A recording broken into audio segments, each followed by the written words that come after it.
नहीं, ये देखिए 10वां साल है। कुरान प्रवचन हर साल कर रहे हैं और कंटिन्यूसली ये 10वां साल कर रहे हैं। तो मैं पहले सभी ऑर्गेनाइजर्स को मुबारकबाद देता हूं। और पहले दिन बहुत सारे लोग हमारे इधर बसव कल्याण के सब लोग यहाँ पर आए थे। तो मैं सभी लोगों को एक बोलना चाहता हूँ कि इधर अच्छा एक मैसेज जा रहा है।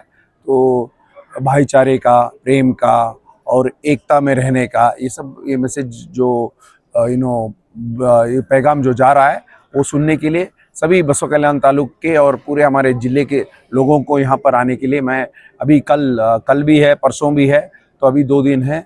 और हमारे कुन्नी साहब है, बहुत ही एकदम ज्ञानी है, तो अच्छा बात करते हैं। तो उनका बात सुनने के लिए आप सब लोग आओ बोल के मैं बोलना चाहता हूँ। इंसाफ और समानता के बारे में बोल के आज ये था, तो वो तो रहना ही चाहिए। और सभी सभी महाग्रंथों में वो लिखा है, कुरान में भी लिखा है, सभी सभी महाग्रंथ में लिखा है। तो आके उसके बारे में सुनना है। और ये रोज का प्रयास है, इंसाफ दिलाना और समानता का रोज का प्रयास है। और ये सब हम सब लोग करना है। मतलब जो नुडिदंत नडे बोल के बोलते हैं ना, तो वैसा जो हम बोलते हैं वो करना है। तो वही बात आज कुन्नी साहब ने बोला है और बहुत अच्छी बात है। और कल का परसों का भी सब्जेक्ट अच्छा है। ಎಲ್ಲರಿಗೂ ನಮಸ್ಕಾರ। ಇವತ್ತಿನ ದಿನ 10ನೆಯ ಕುರಾನ್ ಪ್ರವಚನ ನಡೀತಾ ಇದೆ। ಮೊದಲನೇ ದಿನದಲ್ಲೇ ಆದಷ್ಟು ಹೆಚ್ಚಿನ ಸಂಖ್ಯೆಯಲ್ಲಿ ಜನ ಸೇರಿದ್ರು। ಮತ್ತು ಇದು ಶರಣರ ನಾಡು, ಕುರಾನ್ ಪ್ರವಚನ ತುಂಬ ಒಳ್ಳೆ ರೀತಿಯಲ್ಲಿ ನಡೀತಾ ಇದೆ। 10 ವರ್ಷದಿಂದ ಮೊಹಮ್ಮದ್ ಕುಂಯಿ ಅವರು ಬಂದು ಬಸವ ಕಲ್ಯಾಣದಲ್ಲಿ ಕುರಾನ್ ಪ್ರವಚನ ನಡೆಸಿಕೊಡ್ತಾ ಇದ್ದಾರೆ। ಸೊ ಅದರಿಂದ ಬಸವ ಕಲ್ಯಾಣ ಒಳ್ಳೆ ಸುಧಾರಣೆ ಆಗ್ತಾ ಇದೆ, ಒಳ್ಳೆ ಸಂಸ್ಕಾರ ಬೆಳೀತಾ ಇದೆ। ಹೀಗೆ ಮುಂದಿನ ಪೀಳಿಗೆಗಳಲ್ಲಾಗಲಿ ಯುವಕರಲ್ಲಾಗಲಿ ಒಳ್ಳೆ ಸಂದೇಶ ಹೋಗಲಿ ಅಂತ ಹೇಳ್ಬಿಟ್ಟು ನನ್ನ ಕಳಕಳಿಯ ವಿನಂತಿ। ಮತ್ತು ಅವರು ಕೂಡ ಮಂಗಳೂರಿಂದ ಬಸವ ಕಲ್ಯಾಣಕ್ಕೆ ಬಂದು ಒಳ್ಳೆ ರೀತಿಯಲ್ಲಿ ಕುರಾನ್ ಪ್ರವಚನ ನಡೆಸಿಕೊಡ್ತಾ ಇದ್ದಾರೆ। ಇಲ್ಲಿ ಭಗವದ್ಗೀತೆ ಆಗಲಿ ಮತ್ತು ಕುರಾನ್ ಆಗಲಿ ಮತ್ತು ಬೈಬಲ್ ಆಗಲಿ ಎಲ್ಲ ಒಂದೇ ಸಂದೇಶವನ್ನು ಜಗತ್ತಿಗೆ ಸಾರುತ್ತೆ ಅಂತ ಹೇಳ್ತೀನಿ। ಧನ್ಯವಾದ। ಎಲ್ರಿಗೂ ನಮಸ್ಕಾರ। ಇವತ್ತು ನಾವೆಲ್ಲರೂ ಬಸವ ಕಲ್ಯಾಣದಲ್ಲಿ ಕುರಾನ್ ಒಂದು 10ನೇ ವಾರ್ಷಿಕ ಕಾರ್ಯಕ್ರಮದಲ್ಲಿ ಭಾಗವಹಿಸಿದ್ದೀವಿ। ನಿಜವಾಗ್ಲೂ ಮೊಹಮ್ಮದ್ ಕುಂಯಿ ಸಾಹಿತಿಗಳು ಇಷ್ಟು ಅದ್ಭುತವಾಗಿ ಕುರಾನ್ನಲ್ಲಿರ್ತಕ್ಕಂಥ ಸಂದೇಶಗಳನ್ನು ಇಡೀ ಜಗತ್ತಿಗೆ ಇವತ್ತು ಏನು ಬೇಕಾಗಿದೆ ಅಂದರೆ ಶಾಂತಿ ಬೇಕಾಗಿದೆ, ವಿಶ್ವ ಶಾಂತಿನಿ ಇಡೀ ಜಗತ್ತಿನಲ್ಲಿ ಬೇಕಾಗಿರ್ತಕ್ಕಂತಹ ಅತ್ಯಮೂಲ್ಯವಾದಂತಹ ಮೌಲ್ಯ ಎಂತಕ್ಕಂಥ ವಿಷಯವನ್ನು ಬಹಳ ಸಣ್ಣ ಸಣ್ಣ ಘಟನೆಗಳನ್ನ ಹೇಳೋದ್ರ ಮುಖಾಂತರ, ಸಣ್ಣ ಕಥೆಗಳನ್ನ ಹೇಳೋದ್ರ ಮುಖಾಂತರ ನಮ್ಮ ಜೀವನ ಯಾವ ರೀತಿ ನಾವು ಪ್ರಬುದ್ಧಗೊಳಿಸ್ಬೇಕು, ಮನುಷ್ಯ ಕೇವಲ ಯಾವುದೋ ಒಂದು ಸಾಧನೆ ಮಾಡಿದ ಕೂಡಲೇ ಸಾಧನೆ ಅಲ್ಲ, ಮನುಷ್ಯಂದು ಅಂತಿಮ ಗುರಿ ಏನು ಅಂದ್ರೆ ಶಾಂತಿಯನ್ನ ಸಂದೇಶವನ್ನು ಸಾರಬೇಕಾದಂಥದ್ದು। ಇಂತಹ ಒಂದು ಅದ್ಭುತ ಕಾರ್ಯಕ್ರಮವನ್ನ ಇಡೀ ಜಗತ್ತಿಗೇನೇನೆ ಅನುಭವ ಮಂಟಪದ ಮೂಲಕ ಒಂದು ಕಹಳೆಯನ್ನು ಮೀರಿದಂತಹ ಇಂಥ ಪವಿತ್ರ ನೆಲ ಬಸವ ಕಲ್ಯಾಣದಲ್ಲಿ ಇಂತಹ ಕಾರ್ಯಕ್ರಮಗಳು ಒಂದು ಭಾವೈಕ್ಯತೆಯ ಸಂಗಮವಾಗಿ ನಮ್ಮೆಲ್ಲರನ್ನು ಬಹಳ ಮುದ ನೀಡ್ತಕ್ಕಂಥ ಕಾರ್ಯಕ್ರಮ। ಈ ಕಾರ್ಯಕ್ರಮವನ್ನ ಯಶಸ್ವಿಗೊಳಿಸಿದ್ದಕ್ಕೆ ಮೊಹಮ್ಮದ್ ಕುಂಯಿ ಹಾಗೂ ಸಕಲ ಎಲ್ಲ ಪದಾಧಿಕಾರಿಗಳಿಗೆ ವಂದನೆಗಳನ್ನು ಸಲ್ಲಿಸುತ್ತೇನೆ। आज के ज़माने में जो चाहिए थी वो टॉपिक को उठाया गया और कुरान के माध्यम से संविधान को कंपेयर करके देश के संविधान में जो कोई कानून है उसी तरह का कानून कुरान में भी है। जैसे संविधान में सबको एक समान न्याय होना चाहिए और शांति से जीने के लिए सबको क्या है अपॉर्चुनिटीज़ होना चाहिए, उसी तरह हमारा कुरान भी वही बोलता है कि सबको शांति से जीने का, सुख से जीने का अपॉर्चुनिटीज़ है। तो ये जो टॉपिक है मुझे बहुत अच्छा लगा और मन को मानो कि शांति मिल गई आज के ज़माने में। और इस सिचुएशन में जो कोई चाहिए था उस तरह का आज का कुरान प्रवचन था। और मंच पर हम देखते हैं कि सभी जाति धर्म के लोग एक साथ बैठे हुए थे और यहाँ पे स्त्री पुरुष एक समान बैठे हुए थे। तो यह देखकर लगा कि हाँ भाई, जो आजकल टीवी और मीडिया में बताया जा रहा है उसको देख कर के लगता है कि बहुत ही सिचुएशन ख़राब है, लेकिन यहाँ आने पर लगता है कि बहुत ही मतलब जिस तरह से दिखाया जा रहा है उस तरह से नहीं है। तो इस तरह का प्रोग्राम हमेशा होना चाहिए, होते रहना चाहिए। ये आज का जो कुरान प्रवचन है हमारे बसवा कल्याण के लिए ही नहीं या कर्नाटक के लिए नहीं, अपितु सारे विश्व के लिए एक मैसेज है की भाईचारा और शांति अमन से रहने के लिए इस तरह का कुरान प्रवचन जैसे कार्यक्रम होते रहना चाहिए। मुझे तो बहुत अच्छा लगा। Thank you. ಓ ಶ್ರೀ ಗುರು ಬಸವಲಿಂಗಾಯ ನಮಃ. ಶರಣ ಬಂಧುಗಳೇ, ನಿಜಕ್ಕೂ ಈ ಕುರಾನ್ ಪ್ರವಚನ ಇಲ್ಲಿ ಸುಮಾರು ವರ್ಷಗಳಿಂದ ನಡೀತಾ ಬರ್ತಾ ಇದೆ. ಇದು ಹಿಂದೂ ಮತ್ತು ಮುಸ್ಲಿಮರಲ್ಲಿ ಒಂದು ಭಾವೈಕ್ಯತೆ ತರಲಿಕ್ಕೆ ಪ್ರಯತ್ನ ಮಾಡ್ತಾ ಇದೆ. ಇವತ್ತಿನ ದಿನಮಾನದಲ್ಲಿ ಮನುಷ್ಯ ಎಷ್ಟೇ ಹಣ ಗಳಿಸಿದ್ರೂ ಶಾಂತಿ, ಸಮಾಧಾನ, ನೆಮ್ಮದಿ ಇಲ್ಲದಂತಾಗಿದೆ.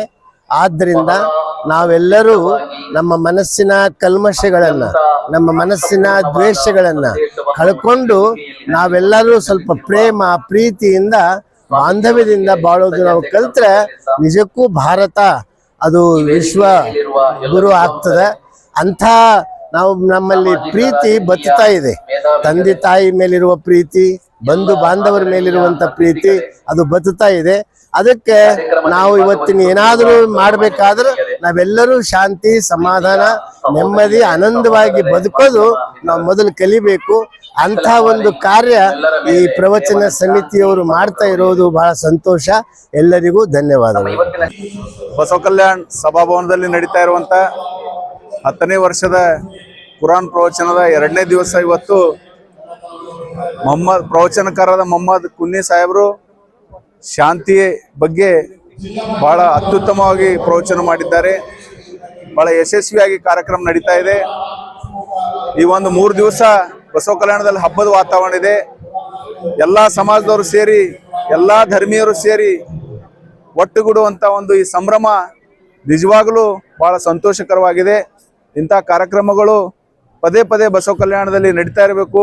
ಈ ಕಾರ್ಯಕ್ರಮದ ಮುಖಾಂತರ ಇಡೀ ಮಾನವ ಕುಲಕೋಟಿಗೆ ಒಂದು ಭಾವೈಕ್ಯತೆಯ ಸಂದೇಶ ಹೋಗಬೇಕು ಅಂತ ಒಂದು ನಿಟ್ಟಿನಲ್ಲಿ ಬಹಳ ಅತ್ಯುತ್ತಮ ರೀತಿಯಾದಂಥ ಕಾರ್ಯಕ್ರಮ ಬಸವ ಕಲ್ಯಾಣ ಜಮಾತೆ ಇಸ್ಲಾಮಿ ಹಿಂದ್ ಅವರು ನಡೆಸ್ಕೊಂಡು ಬರ್ತಾ ಇದ್ದಾರೆ. ಅವರಿಗೆ ಶುಭವಾಗಲಿ.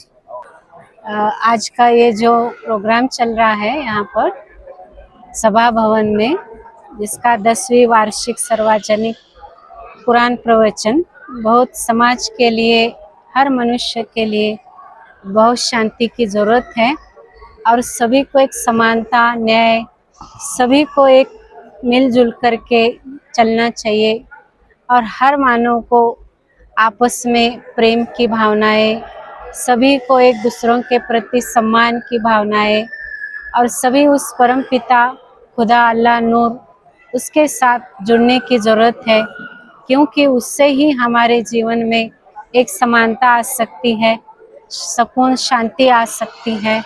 तो आज जो भाई साहब ने, कुन्नू भाई जी ने बताया, मंगलूर से आए हैं, बहुत सुंदर उन्होंने अपने कुरान के बारे में एकदम स्पष्ट करके कन्नड़ा में सबको व्यवस्थित समझ सके ऐसा उन्होंने सुनाया।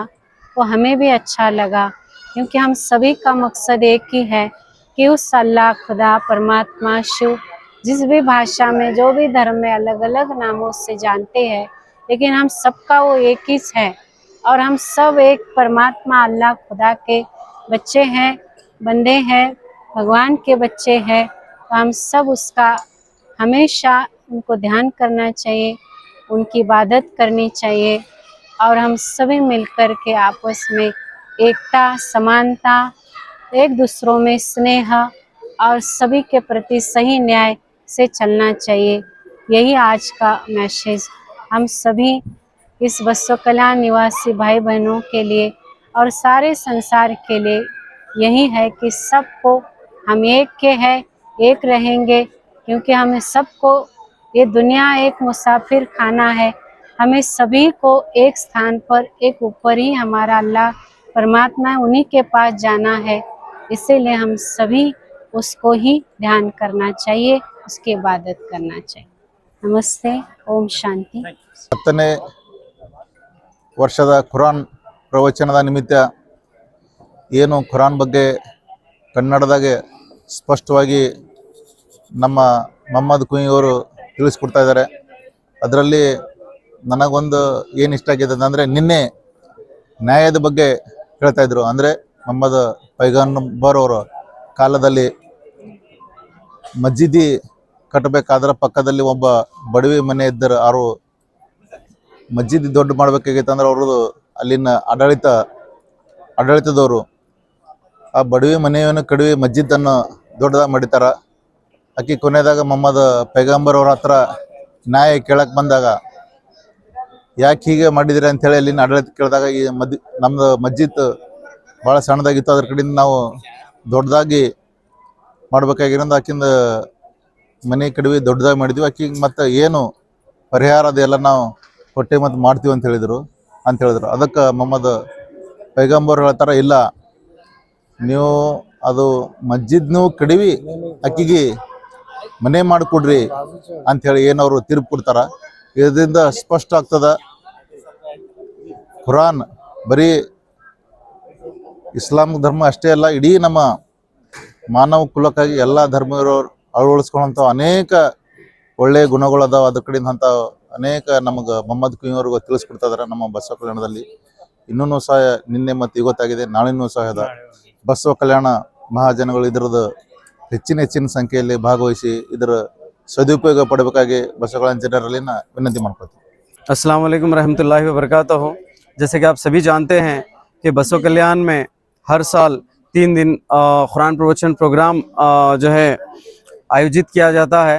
जो हमारे प्रवचनकार मोहम्मद कुन्नी साहब हैं, वो बहुत ही विस्तार में, बहुत ही डिटेल्स में कुरान को जो है हमें समझाते हैं और हमें एक ऐसा इस प्लेटफॉर्म से एक ऐसा मौका मिलता है कि हम कुरान को सीखें और समझें। और जैसे कि आप जानते हैं कुरान किसी मज़हब की किताब नहीं है, बल्कि Quran is a universal book. इनको हर एक को सीखना समझना बहुत ज़रूरी है। तो आज का ये जो कुरान प्रवचन का दूसरा दिन था सभा भवन में, मैं कल जो तीसरा दिन है उसके लिए मैं आप सबसे गुजारिश करना चाहता हूं, हम सब मिलकर आपसे गुजारिश करना चाहते हैं कि कल तीसरा दिन जो है बहुत अहम दिन है और बहुत अहम टॉपिक्स हैं। आप सब लोग इस कुरान प्रवचन को अटेंड करें, जिसकी टाइमिंग 6:30 बजे से लेकर 8:30 बजे तक है। सभा भवन, थेर मैदान, बसव कल्याण।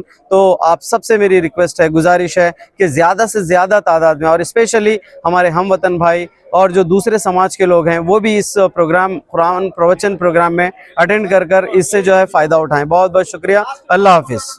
On the occasion of this Quran Pravachan function was truly enlightening.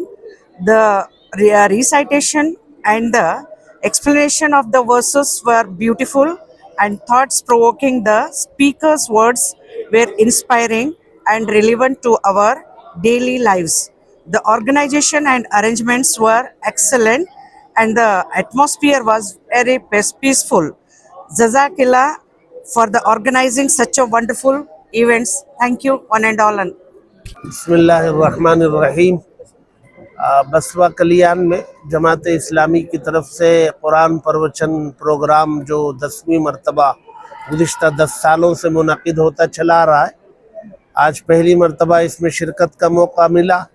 यहाँ की सूबाई मकामी ज़बान कन्नड़ा ज़बान में कुरान मजीद के पैगाम को जो ह्यूमैनिटी और इंसानियत से मुताल्लिक़ है और बिलखुसूस पड़ोसियों के हुकूक़ और उनका मकाम मर्तबा इस्लाम ने जो पेश किया है, उसको बहुत अच्छे अंदाज से यहाँ पेश किया गया। बिरादरान वतन के लिए, बल्कि पूरे मुल्क में बसने वाले बाशिंदगान के लिए मैं ये समझता हूँ कि इस प्रोग्राम से या इस जैसे प्रोग्राम से वो जो नफ़रत की हवा कुछ लोग चलाने लगे हैं, उस हवा के रुख को मोड़ने में ये इस जैसे प्रोग्राम बहुत कारआमद और मुफीद साबित होंगे। ऐसे प्रोग्राम समाज में बिरादरान वतन के दरमियान मुनक़िद होते रहने चाहिए। कुरान प्रवचन मोहम्मद कुन्नी साहब बहुत ही अच्छे अंदाज में हमारे बसवा कल्याण में जो 3 दिन 13, 14, 15 जो प्रवचन का कार्यक्रम हुआ है सभा भवन में, यहाँ पे मैं तीनों दिन अटेंड था और तीनों दिन काफ़ी अच्छी तरह से उन्होंने कैसा जस्टिस, समानता और संबंध और हमारे को पीस, नेमदी कैसा मिलता है, इसके बारे में काफ़ी अच्छी तरह से उन्होंने सभी अच्छे एक अंदाज से, और उनका जो भाषा ये है बोलने का तरीका बहुत ही हम अच्छी तरह समझ सकते हैं। और ऐसे प्रोग्राम ये 12वीं शताब्दी में जो समानता का जो संदेश दिए थे श्री बसवेश्वर जी ने, वैसे इस भूमि में ऐसे कार्यक्रम होते रहना और हम सब एक हैं हमारे जो चलना है, जो हमारा ह्यूमैनिटी है, जो उस बेस के ऊपर हमारे को चलना है और हमारे को जो ऐसा ह्यूमैनिटी के आगे बढ़ाना है, ऐसे सब संबंधों के लिए ये प्रवचन और ये समानता का संदेश एक बहुत ही अच्छे तरीके से यहाँ पर हुआ। और मैं सभी जमात इस्लाम हिंद के जो ऑर्गेनाइजर्स हैं और सभी जो यहाँ पर 3 दिन शानदार अपने अपने सभी काम करते हुए एक अच्छी तरह से ये संपन्न हुआ ये प्रोग्राम। मैं सभी को धन्यवाद देते हुए मेरे बात खत्म करता हूँ। ಬಸವ ಕಲ್ಯಾಣದಲ್ಲಿ ಕಳೆದ 10 ವರ್ಷಗಳಿಂದ ಕನ್ನಡದಲ್ಲಿ ಕುರಾನ್ ಪ್ರವಚನ ಕಾರ್ಯಕ್ರಮ ನಡೀತಾ ಇದೆ. ಈ ಸಲ 10ನೇ ವರ್ಷ. ಕಳೆದ 10 ವರ್ಷಗಳಿಂದ ಕೂಡ ಈ ತಾಲೂಕಿನ ಜನರು ಅಭೂತಪೂರ್ವವಾಗಿ ಈ ಕಾರ್ಯಕ್ರಮವನ್ನು ಬೆಂಬಲಿಸ್ತಾ ಇದ್ದಾರೆ. ಎಲ್ಲ ಧರ್ಮಗುರುಗಳು, ಜನರು ಜಾತಿ ಧರ್ಮ ಮೀರಿ ಈ ಕಾರ್ಯಕ್ರಮವನ್ನು ನಮ್ಮ ಕಾರ್ಯಕ್ರಮ ಅಂತ ಸ್ವಾಗತಿಸಿದ್ದಾರೆ ಮತ್ತು ನಮ್ಮ ಕಾರ್ಯಕ್ರಮ ಅಂತ ಪ್ರೀತಿಸಿದ್ದಾರೆ. 10ನೇ ವರ್ಷ ಕೂಡ ಜನರ ಬೆಂಬಲ, ಜನರ ಆಸಕ್ತಿ, ಜನರ ಪ್ರೀತಿ ಖಂಡಿತ ಕಡಿಮೆಯಾಗಲಿಲ್ಲ ಎಂಬುದಕ್ಕೆ 3 ದಿನಗಳು ಈ ಕಾರ್ಯಕ್ರಮದಲ್ಲಿ ಭಾಗವಹಿಸಿದ್ದ ಸಾವಿರಾರು ಜನರು ಇದಕ್ಕೆ ಸಾಕ್ಷಿಗಳು. 10ನೇ ವರ್ಷದ ಈ ಕಾರ್ಯಕ್ರಮ ಖಂಡಿತವಾಗಿಯೂ ಒಂದು ಯಶಸ್ವಿ ಕಾರ್ಯಕ್ರಮ. ಪವಿತ್ರ ಕುರ್ಆನ್, ನ್ಯಾಯ, ಸಮಾನತೆ, ಮನಃಶಾಂತಿ ಮತ್ತು ಮಾನವ ಸಂಬಂಧಗಳ ಬಗ್ಗೆ ಕುರ್ಆನ್ ನಮ್ಮ ಶಿಕ್ಷಣಗಳನ್ನು ಈ 3 ದಿನಗಳಲ್ಲಿ ವಿವರಿಸಲಾಗಿದೆ. ಈ 3 ದಿನದ ಕಾರ್ಯಕ್ರಮಗಳಲ್ಲಿ ವಿವಿಧ ಧರ್ಮದ ಧಾರ್ಮಿಕ ಗುರುಗಳು, ವಿದ್ವಾಂಸರು, ಸಾಮಾಜಿಕ ರಾಜಕೀಯ ನೇತಾರರು, ಒಟ್ಟು ಎಲ್ಲ ಜನರು ಅತ್ಯಂತ ಗೌರವದಿಂದ, ಅತ್ಯಂತ ಪ್ರೀತಿಯಿಂದ, ಬಹಳ ಅಭಿಮಾನದಿಂದ ಈ ಕಾರ್ಯಕ್ರಮದಲ್ಲಿ ಭಾಗವಹಿಸಿದ್ದಾರೆ ಮತ್ತು ಈ ಕಾರ್ಯಕ್ರಮವನ್ನು ಯಶಸ್ಸುಗೊಳಿಸಿದ್ದಾರೆ. ಮತ್ತು ಇಡೀ ರಾಜ್ಯಕ್ಕೆ ಮಾತ್ರ ಅಲ್ಲ, ಇಡೀ ದೇಶಕ್ಕೆ ಒಂದು ಮಾದರಿ ಕಾರ್ಯಕ್ರಮವಾಗಿ ಈ ಕಾರ್ಯಕ್ರಮವನ್ನು ರೂಪಿಸುವಲ್ಲಿ ಈ ತಾಲೂಕಿನ ಎಲ್ಲ ಜನರು ಜಮಾತೆ ಇಸ್ಲಾಮಿಯ ಪ್ರಯತ್ನದೊಂದಿಗೆ ಖಂಡಿತವಾಗಿಯೂ ಕೈ ಜೋಡಿಸಿದ್ದಾರೆ. ಈ ಕಾರ್ಯಕ್ರಮ ಇನ್ನಷ್ಟು ಮುಂದುವರಿಯಬೇಕಾಗಿದೆ. ಎಲ್ಲರೂ ಸೇರಿ ಎಲ್ಲರ ಸಹಕಾರದೊಂದಿಗೆ ಎಲ್ಲ ಧರ್ಮದ ಸಂದೇಶಗಳನ್ನು ನಾವು ಹೊಸ ತಲೆಮಾರಿಗೆ, ನಮ್ಮ ಮಕ್ಕಳಿಗೆ, ಮುಂದಿನ ಪೀಳಿಗೆಗೆ ಯಥಾವತ್ತಾಗಿ ಬಹಳ ಪ್ರಾಮಾಣಿಕವಾಗಿ ತಿಳಿಸುವ ಪ್ರಯತ್ನಗಳು ನಡೆಯುವುದಾದರೆ ಸಂಘರ್ಷಗಳಿಲ್ಲದ, ಭಯ ಇಲ್ಲದ, ಹತಾಶೆ ಇಲ್ಲದ, ನಿರಾಶೆ ಇಲ್ಲದ, ಹಗೆತನ ಇಲ್ಲದ ಒಂದು ಸಮಾಜವನ್ನು ಕಟ್ಟಿ ಬೆಳೆಸಲಿಕ್ಕೆ ನಮಗೆ ಖಂಡಿತ ಸಾಧ್ಯ ಇದೆ.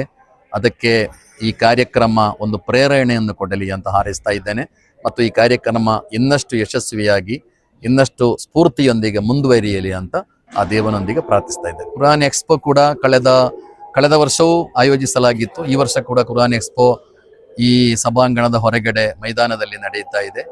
ಬೇರೆ ಬೇರೆ ವಿಷಯಗಳಿಗೆ ಸಂಬಂಧಪಟ್ಟಂತೆ, ಅದು ಭ್ರೂಣ ಹತ್ಯೆ ಇರ್ಬೋದು, ಅದೇ ರೀತಿ ಕುಟುಂಬ ಸಂಬಂಧ ಇರ್ಬೋದು, ಮದ್ಯಪಾನದ ಅನಾಹುತಗಳಿರ್ಬೋದು, ಹೀಗೆ ಕುರ್ಆನ್ನ ಬೇರೆ ಬೇರೆ ವಿಷಯಗಳಿಗೆ ಸಂಬಂಧಪಟ್ಟಂತೆ ಮಾಡೆಲ್ಸ್ಗಳ ಮೂಲಕ ನಮ್ಮ ಶಾಲೆಯ ವಿದ್ಯಾರ್ಥಿಗಳು ಬಹಳ ಸುಂದರವಾಗಿ ಮನಮುಟ್ಟುವ ರೀತಿಯಲ್ಲಿ ಕುರ್ಆನ್ನ ಸಂದೇಶಗಳನ್ನು ಜನರಿಗೆ ತಿಳಿಸುವ, ಪರಿಚಯಿಸುವ ಪ್ರಯತ್ನಗಳನ್ನು ಕೂಡ ಮಾಡಿದ್ದಾರೆ.